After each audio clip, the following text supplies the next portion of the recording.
കോമഡിയിൽ മാത്രമേ വിളിക്കാറുള്ളൂ. എനിക്ക് വില്ലത്തിയൊക്കെ ചെയ്യാൻ ഭയങ്കര ഇഷ്ടമാണ്, പക്ഷേ കോമഡിയിൽ മാത്രമേ വിളിക്കാറുള്ളൂ. നമ്മളെ ഒരു ആർട്ടിസ്റ്റിനെ സംബന്ധിച്ച് എല്ലാ ടൈപ്പ് ഓഫ് ക്യാരക്ടേഴ്സും എക്സ്പെരിമെന്റ് ചെയ്യുക എന്നുള്ളത് നമ്മുടെ ഒരു ആഗ്രഹമാണല്ലോ. അതൊരു ആഗ്രഹമുണ്ട്, അതൊരു വിഷമം തന്നെയാണ്.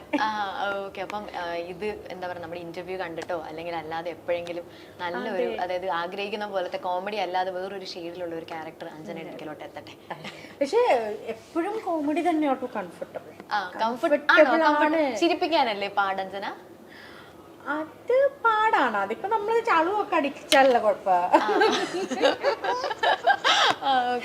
അല്ല അതിപ്പോ എല്ലാരും അങ്ങനെ പറയണു, പക്ഷെ എനിക്ക് ചെയ്യാൻ കംഫർട്ടബിള് കോമഡി തന്നെയാണ്. അതിപ്പോ കുറെ കാലങ്ങളായിട്ട് അത് ചെയ്യണോണ്ടായിരിക്കാം. പക്ഷെ അല്ലാത്ത ക്യാരക്ടേഴ്സും ഈ സിനിമ എല്ലാം നമ്മൾ ഫ്രണ്ട്സ് ഗ്യാങ്ങിന്റെ ഇടയ്ക്കൊക്കെ ഇരിക്കുമ്പോൾ അഞ്ജനയുടെ തമാശകളൊക്കെ കേൾക്കാറുണ്ടോ? ഞാൻ അങ്ങനെ ഫ്രണ്ട്സ് സർക്കിളിൽ പോകുന്ന ഒരാളല്ല. അല്ലെങ്കിൽ വീട്ടിലിരിക്കുമ്പോഴും ഒക്കെ നമ്മളിങ്ങനെ കൗണ്ടർ അടിക്കുമ്പോൾ അതൊക്കെ കേൾക്കാറുണ്ടോ? അത് അച്ഛൻ ഉണ്ടായിരുന്നപ്പോ അങ്ങനെയാണ്. അച്ഛൻ ഇടയ്ക്കൊക്കെ കൗണ്ടർ അടിക്കുമായിരുന്നു, ഒരു അസ്ഥാനത്തൊക്കെ കൗണ്ടർ അടിക്കുമായിരുന്നു.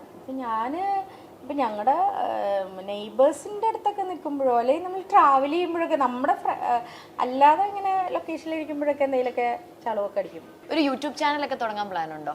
ഇത് ഒരു 10 വർഷം മുമ്പ് ഞാൻ പ്ലാൻ ചെയ്തതാണ്, ഇതുവരെയായിട്ടും അത് വർക്കമില്ല. ഇപ്പൊ വഴി കൂടെ പോണു പൂച്ചയ്ക്ക് വരെ ചാനലുണ്ട്, എന്നിട്ട് ഞാൻ പക്ഷെ നമ്മളിങ്ങനെ